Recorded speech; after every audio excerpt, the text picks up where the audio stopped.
வணக்கம். நம்ம இந்த சுகர்கேன் ஜூஸரை பற்றி நிறைய வீடியோ போட்டிருக்கோம். ஆனால் அந்த கமெண்ட்டில் ஃபுல்லாகவே நீங்களே இதை பற்றி எவ்வளோ லாபம் வரும் அவ்வளோ லாபம் வரும்னு சொல்கிறீங்க.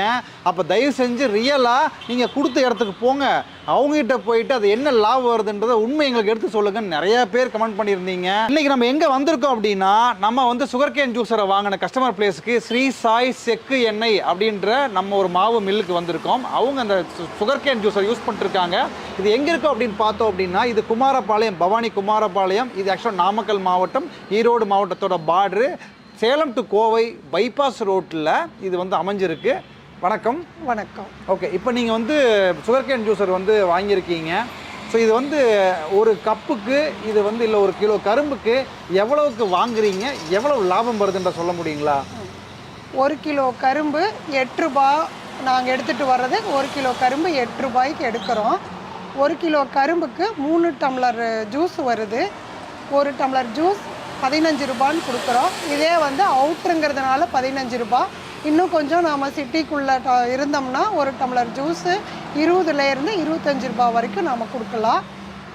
3 டம்ளர் 45 ரூபாய்க்கு கொடுத்துட்ருக்கீங்க. அதாவது ஒரு கிலோ கரும்புக்கு நீங்கள் கொடுத்து அந்த 3 கப்பை எடுக்கிறதுக்கு எவ்வளோ டைம் ஆகும் ஒரு அப்ராக்சிமேட்டாக?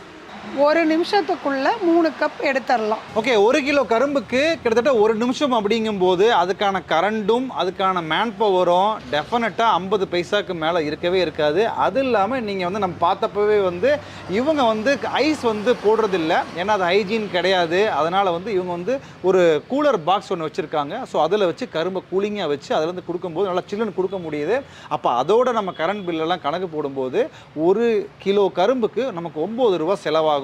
ஆனால் 3 கப்பு 45 ரூபாய் விற்கும்போது 9 ரூபா மைனஸ் பண்ணி ஒரு 36 ரூபா நம்ம 3 கப்புக்கும் போது ஒரு கப்புக்கு ஒரு 12 ரூபாய் லாபம் வருதுன்றது நீங்கள் சொல்கிறத வச்சு அது கரெக்டுங்களா இல்லை வேறு ஏதாவது? இல்லை, கரெக்ட். 12 ரூபாய் வந்து லாபம் எடுத்துகிட்டு இருக்காங்க.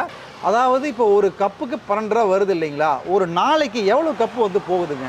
சம்மர் டைம் அப்படிங்கும்போது அந்த 3 மாதத்தில் டெய்லியும் 100 கப்புலேருந்து 200 கப்பு வரைக்கும் எவ்வளோ 150க்கு குறையாமல் போயிடும். ஆனால் இப்போ இந்த மழை காலத்தில் பார்த்திங்கன்னா ஒரு நாளைக்கு 20லேருந்து 30 கப்பு. அது எவ்வளோ போகுதுன்னு கரெக்டாக சொல்ல முடியல. ஆனால் சம்மர் டைமில் 100லேருந்து 200 கப்புக்குள்ளே போயிடும். ஓகே, அப்போ இந்த மிஷினை வந்து நீங்கள் அதாவது முதல்ல வந்து வச்சது வந்து இந்த மாவு அரைக்கிறது தான். கிட்டத்தட்ட ஒரு 3 வருஷம் வந்து மாவு அரைச்சதுக்கு அப்புறம் தான் வந்து இந்த கரும்பு ஜூஸர் வாங்கியிருக்கீங்க.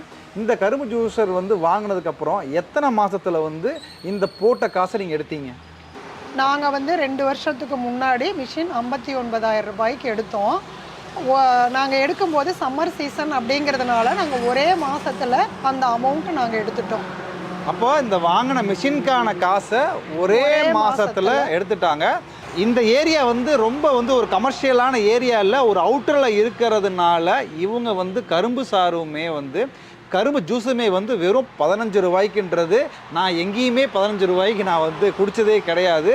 20 ரூபா 25 ரூபா, சென்னையிலலாம் நங்காநல்லூரில் நான் 50 ரூபாய்க்கு நான் குடிச்சிருக்கேங்க.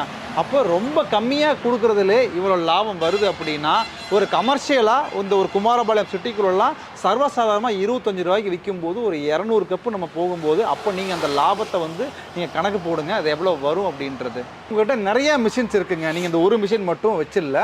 அப்போ இந்த இருக்கிற எல்லா மிஷின்லேயுமே எது வந்து நல்ல லாபத்தை உங்களுக்கு வேலைப்பளவும் கம்மியாக இருக்குது? நாங்கள் எண்ணெய் ஆட்டுற செக்கு வந்து 2 போட்டிருக்கோம். அது மட்டும் இல்லாமல் மஞ்சள் அரைக்கிறது, கோதுமை அரைக்கிற பல்வரைசர், மிளகாத்தூள் அரைக்கிற மிஷின், மாவாட்டுறது, எல்லா மிஷினையும் விட எனக்கு வேலையும் ஈஸியாக இருக்கிறதும் இதுதான், அதிக லாபம் தர்றதும் இந்த மிஷின் தான். இப்போ இதோட மெயின்டெனன்ஸு யூஸ் பண்ணுறதுக்கெல்லாம் எவ்வளோ இது கம்ஃபர்டபுளாக இருக்குன்னு கொஞ்சம் சொல்கிறீங்களா?